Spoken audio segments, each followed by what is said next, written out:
Buongiorno a tutte, buongiorno à tous, comment allez-vous? J'espère que vous allez bien en ce mois de juin parfaitement pourri. Il y a un an, j'étais en Bermuda et je commençais mes vidéos sur YouTube. Aujourd'hui, je continue à faire mes vidéos sur YouTube, mais je suis en jean. Je suis en jean pour vous parler aujourd'hui de mes nouveaux venus DVD et Blu-ray. Donc prenez votre bière ou votre tropico fruit et les chips et parlons-en tranquillou. Alors, en début de mois, je me suis fait un petit marathon horreur. J'avais la maison de mes parents et leur écran plat géant pour moi tout seul tout un week-end. C'est à côté d'un bois, c'est assez peinard, donc le cadre idéal pour regarder des films d'horreur. J'avais envie, comme ça d'un coup, de me faire une nuit blanche. Donc j'ai pris quelques titres qui m'avaient l'air plutôt pas mal dans les magasins des environs. J'ai commencé par un film japonais, The Machine Girl de Noboru Higuchi, trouvé chez Noz en Blu-ray pour 1,49€, la vengeance explosive d'une jeune fille qui s'appelle Amy contre un gang de Yakuza qui ont tué son frère et qui lui ont tranché un bras. Et avec l'aide des parents d'une autre victime de ces mêmes assassins, Amy va se faire poser une prothèse mitraillette au bout de son moignon afin que le carnage soit bien efficace et définitif. L'an dernier, j'avais découvert le film Tokyo Gore Police, des mêmes créateurs que celui-ci. J'avais beaucoup aimé, donc du coup, j'ai pas trop hésité à prendre The Machine Girl quand je l'ai vu chez Noz. J'ai très peu l'occasion d'en voir, mais j'adore le cinéma de genre japonais. Je trouve que les Japonais sont des gens d'une créativité incroyable, foisonnante. Il n'y a rien qui les arrête. Ils n'ont aucune limite dans l'absurde, dans l'imagination, dans tout ce qui concerne le gore, l'action, le futurisme. Ils sont complètement ouf et Dieu sait que c'est réjouissant de voir leurs films parce qu'on ne s'ennuie pas un seul instant. The Machine Girl, ça défonce bien la tronche. Les scènes d'action sont géniales. On a l'impression d'être dans un jeu vidéo ou dans un cartoon. Ils inventent des armes complètement loufoques. Il y a des morts insensées avec des effets spéciaux faits maison qui garantissent l'esprit complètement what the fuck. C'est très drôle. J'ai bien aimé cette espèce de boucle de vengeance qu'il y a au centre du film. Parce que par exemple, tous les hommes de main du chef des Yakuza qui sont tués par Amy sont ensuite tous vengés par leurs parents. Donc il y a comme ça en effet une boucle qui s'éternise, un tel qui venge un tel autre, qui venge encore un autre, et le truc c'est sans fin et c'est très marrant. C'est très marrant, mais pas que, il y a aussi des moments très émouvants et qui font pas mal réfléchir, mine de rien, sur des thèmes comme la revanche, la famille, l'amitié, des choses aussi sur le mental, garder un mental d'acier, ne pas se laisser abattre, ne pas faillir sur la route qui mène à son objectif. Donc voilà, c'est un mélange bien dosé de premier et de second degré, et là-dedans, chacun il peut remplir son verre. Moi en tout cas, j'ai bien kiffé. C'était une ouverture parfaite pour mon petit marathon horreur, The Machine Girl. On poursuit dans un tout autre style, sur un tout autre sujet. On passe du Japon à la Norvège avec Trollhunter d'André Ovredal, où un trio d'étudiants réalise un documentaire sur un chasseur de trolls dans les contrées norvégiennes. C'est filmé en fan footage. C'est un peu comme écrit ici la rencontre de Jurassic Park avec le projet Blair Witch. Moi, je suis très fan de fan footage. Quand c'est bien fait, à chaque fois, je me prends au jeu. Je trouve ça très efficace, très terrifiant parce qu'on découvre tout en même temps que les personnages, comme si on était vraiment à côté d'eux. On n'a pas une longueur d'avance sur eux, ou l'inverse, les personnages n'ont pas une longueur d'avance sur nous. C'est minute par minute, on est vraiment immergé dans l'action. Je suis aussi très fan de balades dans les bois avec des créatures fantastiques, mythiques, qui donnent le vertige tellement elles sont gigantesques. Donc ça c'est pour le côté Jurassic Park. Les trolls, on les entend grogner, on les entend arriver, mais on les voit pas tout de suite dans le film. Et dès qu'ils apparaissent devant la caméra, le spectacle est plutôt à la hauteur des promesses, parce que les effets spéciaux sont vraiment très bons. C'est subtil, c'est pas fait n'importe comment avec n'importe quoi. Leur qualité se marie très bien en plus avec la beauté des paysages norvégiens, avec ses montagnes et sa nature parfaitement sauvage. C'est une véritable bouffée d'oxygène visuel, dirons-nous. Sinon, il y a beaucoup d'humour également dans le film. Par exemple, on nous explique que les pylônes électriques qu'on voit dans les montagnes, c'est en fait pour empêcher les trolls d'aller dans les villages des alentours. Qu'on a introduit les bœufs musqués en Norvège pour que ça leur serve de nourriture et qu'ainsi ça évite qu'ils s'attaquent aux hommes. Enfin, il y a plein de trucs comme ça assez marrants parce qu'évidemment, le gouvernement norvégien dans l'histoire cache l'existence des trolls et met tout en œuvre pour les anéantir et pour masquer les attaques de trolls par de simples attaques d'ours ou autre chose. Donc voilà, il n'est pas japonais ce film, mais il ne manque pas d'idées pour autant. Le Blu-ray de Trollhunter, je l'ai trouvé à 3,90€ à la trocante. Ensuite, une canette de Red Bull plus tard, j'ai enchaîné avec Jennifer's Body de Karine Kusama avec Amanda Seyfried, Megan Fox, Adam Brody Chris Pratt et J.K. Simmons, cette fameuse Jennifer qui a un body. C'est une cheerleader qui, du jour au lendemain, suite à un mortel incendie et au passage d'un mystérieux groupe de rock dans sa ville, va se transformer en infomane sanguinaire qui dévore ses partenaires. Et sa meilleure amie, Nidhi, va mener l'enquête pour découvrir ce qui lui est arrivé, comment elle est devenue ainsi et comment réussir à stopper la vague de meurtres qui endeuille leur lycée. Jennifer's Body, c'est un film écrit et produit par la même équipe que celle de Juno, de Jason Reitman, avec Ellen Page et Michael Cera. C'est d'ailleurs Jason Reitman qui produit le film. Je reparlerai d'ailleurs de Jason Reitman tout à l'heure. Il y a plein d'acteurs aussi de Juno qu'on retrouve dans Jennifer's Body, dont J.K. Simmons, qui est ici méconnaissable avec ses cheveux dégarnis et sa prothèse bionique, lui aussi, comme dans The Machine Girl. Dans mon marathon, n'empêche, il y a quand même pas mal d'éléments qui sont revenus, comme quoi c'est marrant le hasard. J'ai adoré ce film, je l'ai trouvé très cool, très réjouissant, très prenant, ça se suit comme un conte des temps modernes. J'ai adoré l'ambiance, c'est un teen movie dans la pure tradition américaine. En le voyant, ça m'a replongé dans des films comme The Craft, The Faculty. De même, sur une autre facette, Jennifer's Body, c'est un peu aussi l'héritière de créatures comme la mutante de Roger Donaldson ou la féline de Jacques Tourneur. Bon, c'est des références plutôt communes que je vous cite là, mais en même temps, c'est complètement ça aussi, c'est sur la même lignée. Puis Megan Fox. Aïe caramba quoi, j'ai pas vu beaucoup de films avec elle, mais c'est une bombe atomique cette nana. Elle est sexy en diable de la tête aux pieds jusqu'au bout des ongles. Elle a une voix, un regard, une présence, c'est waouh, elle défonce quoi. Même dans certains passages, quand elle a des gros cernes, les cheveux gras, la peau blafarde, la nana elle reste canon, même encore plus. Je sais pas si vous voyez le loup de Tex Avery dans le dessin animé, ben moi j'étais comme lui devant le film à cause de Megan Fox. Donc voilà, Jennifer's Body à 5 euros à Leclerc, remboursé par la sécurité sociale parce que c'est un super bon moment à passer.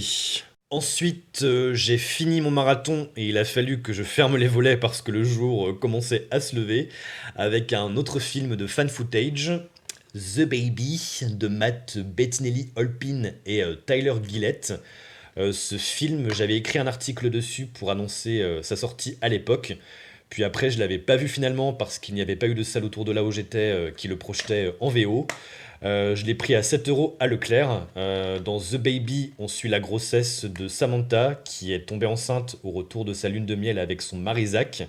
Et pour immortaliser tous les instants de cet heureux événement, Zach décide de filmer toutes les étapes de la grossesse et les préparatifs pour la venue de l'enfant. Mais ça se passe pas très bien, puisque Samantha perd complètement le contrôle d'elle-même.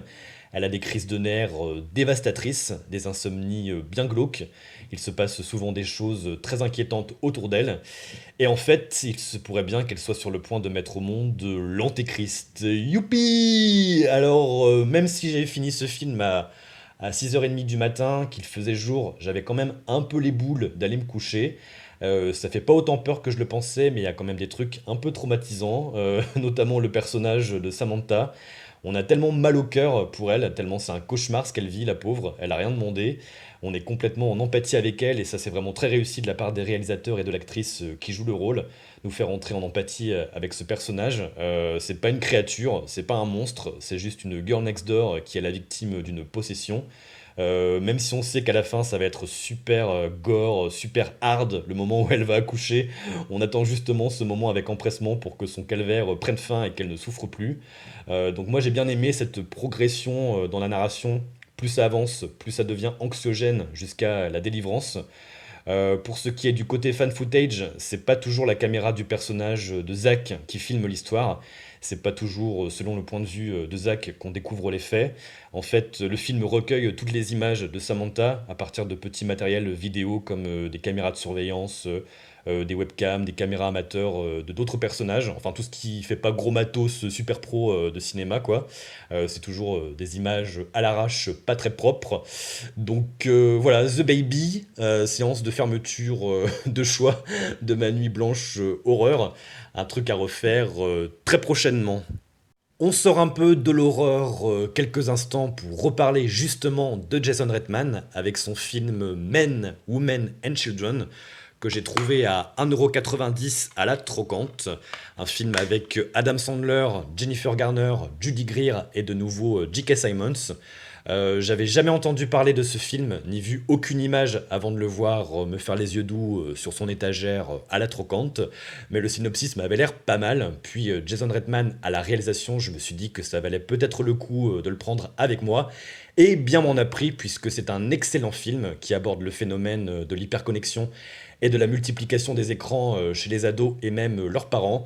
Le rôle voilà, très important, très influent que jouent Twitter, Facebook, Tumblr, les portables, Internet, les chats, enfin tout le monde virtuel en général, dans la vie, les envies, les angoisses, les amours, les sexualités de chacune et chacun. Une histoire parfaitement dans l'air du temps, vous en conviendrez. C'est un très très très très bon film, très beau, très sensible, très doux malgré la brutalité de certains sujets qui sont exposés et qu'on a déjà vu mille fois au cinéma dans les films qui parlent de l'adolescence comme l'anorexie, la dépression, le fait d'être au milieu de parents qui s'aiment plus, mais qui sont traités et mis en scène de manière ici très sobre, sans violon, sans morale. La caméra, en fait, elle est juste témoin et tout est en même temps parfaitement ciselé. Je vous mets au défi, si vous voyez un jour ce film, de ne pas avoir votre petite larme à l'œil à la fin. Les personnages sont super attachants, les musiques sont sublimes, les acteurs géniaux. J'ai eu un gros coup de cœur pour Jennifer Garner, qui joue une mère super possessive, qui contrôle le moindre des faits et gestes de sa fille sur Internet, qui a installé tout un système pour recevoir avant elle ses SMS, ses notifications Facebook, etc. Elle a toutes les adresses, tous les codes PIN de sa fille. C'est une mère qui, en plus d'emprisonner sa fille, est prisonnière aussi d'elle-même, de ses angoisses et de ses contrôles ininterrompus. Donc, ouais, elle est vraiment bien dedans, Jennifer Garner, qui était déjà aussi très bien dans Juno, l'autre film de Redman. C'est moins rock'n'roll, moins bout en train que Juno d'ailleurs. Ici, c'est plus un drame léger. Le ton est un petit peu plus grave. Une casse se dédie à Tanguy, virgule, le barbu fait son cinéma, parce que j'ai vu ta vidéo sur ta collection Adam Sandler, et je crois que tu n'as pas Men, Women and Children dans ta collection Adam Sandler, et moi je l'ai, alors que je n'ai pas de collection Adam Sandler, donc je peux te faire mais plus sérieusement, Men, Women and Children, c'est un film à voir et à conserver bien précieusement, Tanguy pour ta collection Adam Sandler, et les autres... Voilà ce qui en est pour mes Blu-ray et mes DVD vus. J'en ai encore un autre, mais je ne l'ai pas encore regardé. Donc moi, comme je préfère vous parler des films quand je les ai vus, ça attendra la prochaine vidéo. Alors justement, concernant ma prochaine vidéo, je ne pense pas que ce sera une vidéo achat parce que je ne pense pas que je vais acheter et visionner des films en DVD en juillet. Pourquoi pour qui? Parce que figurez-vous qu'au mois de juillet, à la Cinémathèque française à Paris, Schlack, une rétrospective Wes Craven du 29 juin au 31 juillet. Quand j'ai vu les affiches dans le métro, je suis un peu tombé de mon siège. En rentrant chez moi, je me suis rué sur internet pour voir de quoi il s'agissait plus précisément. Donc en fait, lors de cette rétro, Wes Craven, la quasi-totalité de sa filmographie nous sera projetée. Donc nous aurons L'Ami Mortel, La Colline à des yeux 1 et 2, La Créature du Marais, Cursed, La Dernière Maison sur la Gauche, L'été de la peur. On aura aussi La Ferme de la Terreur, une copie rare d'Invitation en Enfer. La musique de mon cœur, My Soul to Take, le court-métrage Père Lachaise que Wes Craven avait réalisé pour le film collectif Paris Je t'aime. On aura aussi Red Eye, Scream 1, 2, 3, 4, une nuit Scream, même pas un an après celle à laquelle j'avais participé au Max Indoor Panorama pour Halloween. Donc moi qui fantasmais secrètement sur une seconde nuit Scream au cinéma, je ne pensais pas que ce serait aussitôt qu'elle se ferait. Donc là en revanche on aura le quatrième de projeté. Au Max Linder, on n'avait que les 3 premiers de diffusés.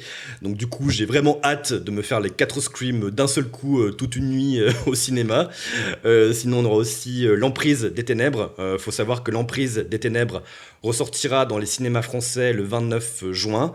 On aura aussi Choker, Le Sous-sol de la peur, Un vampire à Brooklyn et l'intégrale Freddy. Voilà, les 7 films Freddy, des Griffes de la nuit à Freddy sort de la nuit. On aura aussi une conférence, Wes Craven, l'Amérique sauvage. Et sinon, il faut savoir aussi pour les collectionneurs Wes Craven qu'un nouveau livre sur Wes Craven sortira le 18 août, écrit par Emmanuel Lefauvre. Donc voilà, j'ai vraiment très hâte d'y être. Ça va être super top génial. En plus, moi qui ai l'habitude de m'ennuyer comme un rat mort au mois de juillet à Paris, et ben là du coup je serai occupé, diverti tous les soirs. J'ai vraiment hâte de voir ce que ça donne, Les Griffes de la nuit, La dernière maison sur la gauche au cinéma.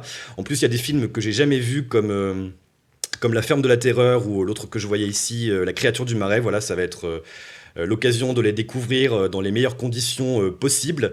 Je vais essayer de tout voir, de participer à tout. Bon, vous savez à quel point j'aime Wes Craven et à quel point certains de ses films sont très importants pour moi.